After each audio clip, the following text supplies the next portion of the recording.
قاری خلیل الرحمان جاوید صاحب۔ جزاک اللہ ڈاکٹر صاحب۔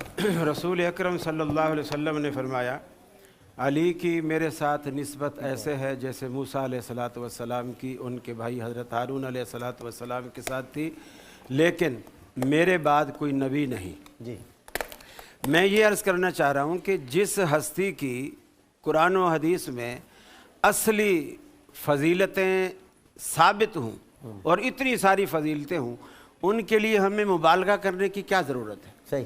مبالغہ اس کے لیے کیا جاتا ہے جس کی اصلی اور حقیقی تعریف نہ ہو۔ صحیح۔ دوسری بات یہ ہے کہ اہل سنت کا قطعاً یہ عقیدہ نہیں ہے اور نہ ہی ہونا چاہیے کہ کوئی بھی صحابی، سیدنا علی کا کوئی بھی صحابی انبیاء سے بڑھ کر نہیں ہے۔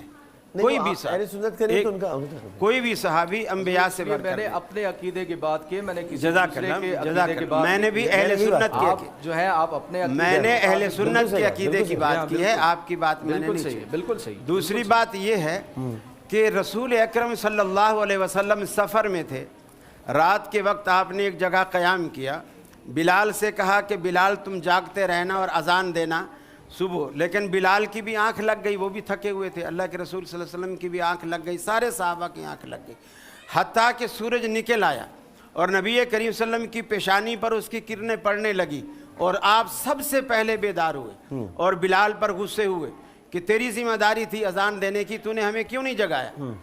کہا یا رسول اللہ جو چیز آپ پہ غالب آ گئی وہی چیز مجھ پہ غالب آ گئی، تو اس لیے آنکھ لگ گئی۔ اللہ کے رسول نے فرمایا جلدی سے یہاں سے نکلو، یہاں شیطان کا پڑاؤ ہے، اور آگے جا کر کے آپ نے اس نماز کو قضا کیا۔ اللہ کے رسول کی نماز قضا ہوتی ہے، سورج نکل آتا ہے، اور نبی مکرم اس سورج کو واپس نہیں لے جاتے، آپ دھوپ نکلنے کے بعد اس نماز کو قضا کرتے ہیں۔ تو جس ہستی کی اصلی اور صحیح تعریفیں قرآن و سنت میں موجود ہوں تو ہمیں ان کے لیے مبالغہ آرائی کرنے کی بالکل ضرورت نہیں ہے۔ یہ من گھڑت روایات ہیں کہ اسی طرح حضرت بلال کے لیے مشہور ہے کہ جو حضرت بلال ایک منٹ حضرت بلال، میں آپ کی گفتگو اس خاموشی سے سنتا رہا، قریشی صاحب نے 15 منٹ گفتگو ہم خاموشی سے سنتے رہے، اب میری 5 منٹ گفتگو ہوتی ہے تو سارے بول پڑتے ہیں۔ کوئی نہیں بول رہا، یہ طریقہ صحیح نہیں ہے۔ حدیث کا سہارا نہیں لیا، میں نے آیت کا سہارا لیا۔ آپ نے جس کا بھی سہارا لیا ہے، یہ کسی آیت میں نہیں ہے کہ سورج واپس چلا گیا اور حضرت علی، سورج کی بات کی، میں وہی بات کر رہا ہوں، میں نے مرکز یہ بیچ میں جاتے ہیں نا،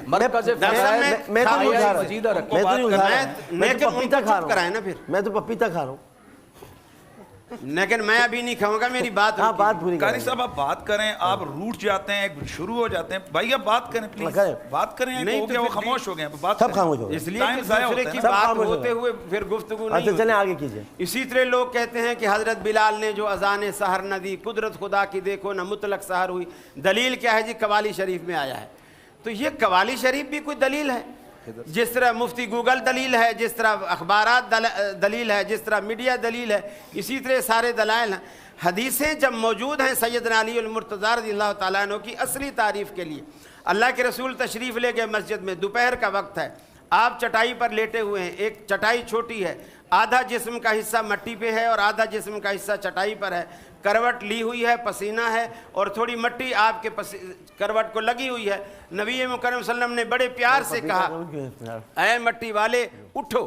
اللہ تبارک و تعالیٰ کے رسول کی آواز سن کر حضرت علی اٹھے اور آپ کا یہ الفاظ سنے کہ اے مٹی والے، ان کو یہ جملہ اللہ کے رسول کی زبان سے اتنا پسند آیا کہ انہوں نے ہمیشہ کے لیے اپنی کنیت ہی بو تراب رکھ لی۔ تو اللہ تبارک و تعالیٰ کے رسول صلی اللہ علیہ وسلم نے جتنی تعریفیں سیدنا علی المرتضیٰ کے لیے کی ہیں، اسی طرح صحابہ کرام کے لیے بھی اللہ کے رسول نے فرمایا من ابغضہم فببغضی ابغضہم ومن احبہم فبحبی احبہم، جو بھی میرے صحابہ کے ساتھ بغض رکھے سمجھو اس نے مجھ سے بغض رکھا ہے، اور جو ان سے محبت رکھے گا سمجھو مجھ سے محبت رکھے گا۔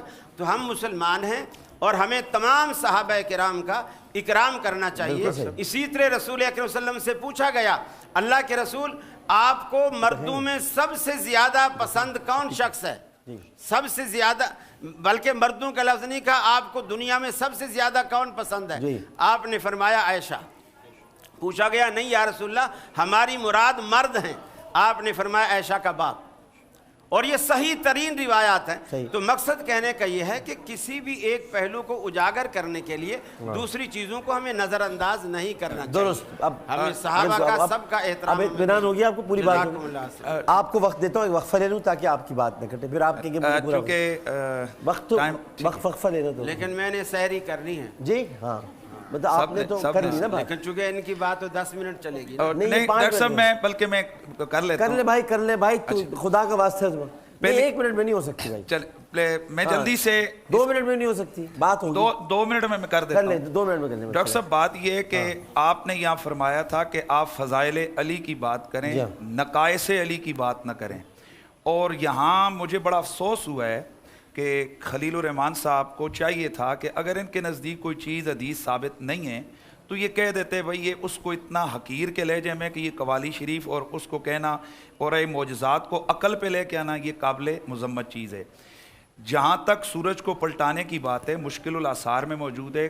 شفا شریف کے اندر علامہ قاضی یاز مالکی جو کم از کم ان سے بڑے محدث تھے وہ موجود ہے. انہوں نے اس حدیث کو حسن قرار دیا. امام سخاوی نے اس حدیث کو حسن قرار دیا. یہ طبرانی شریف کے اندر روایت موجود ہے. رسول اللہ کی یہ حدیث کا مذاق اس طرح اڑاتے ہیں کہ یہ قوالی شریف اور فلانی اور اس ایک من گھڑت روایت کے اوپر اس روایت کو یہ قیاس کرتے ہیں. اور آج کم از کم یہ لوگ دیکھ رہے ہیں کم از کم کہ مزاج کیا ہے. اگر ان کے کہتے ہیں نا کہ مولا علی کی شان میں بہت ساری روایات ہیں تو یہ وہ پڑھ دیتے. اس طرح کاؤنٹر پہ مجھے دکھ ہوا ہے کہ یہ صحابہ کرام یا اہل بیت کے حساب سے اس طرح نہیں ہونا چاہیے. اور جس طرح مادی صاحب نے ہو گیا آپ کے. جی اچھا ہو گیا. میں ایک جملہ میں ایک طالب علم کی حیثیت سے کہہ دینا چاہتا ہوں. میں تو سب کی باتیں سنی, میں تو طالب علم ہوں تاکہ میں وقفہ لوں. معجزے رسول اللہ کبھی اپنے لیے نہیں کرتے, دوسروں کے لیے. قیاس پہ نہیں ہے, عقل پہ نہیں. رسول اللہ اپنے لیے معجزے نہیں کریں گے, وہ نمونہ ہے سب کے. مطلب انہوں نے ایک معجزے ایک چیز کو دوسرے پہ قیاس کر دیا اس طرح, تو پھر کوئی معجزہ رہ ہی نہیں ہے. تو وہ داریوں والا طریقہ ہے. وقفہ لینے, وقفے کے بعد حاضر ہوتے ہیں.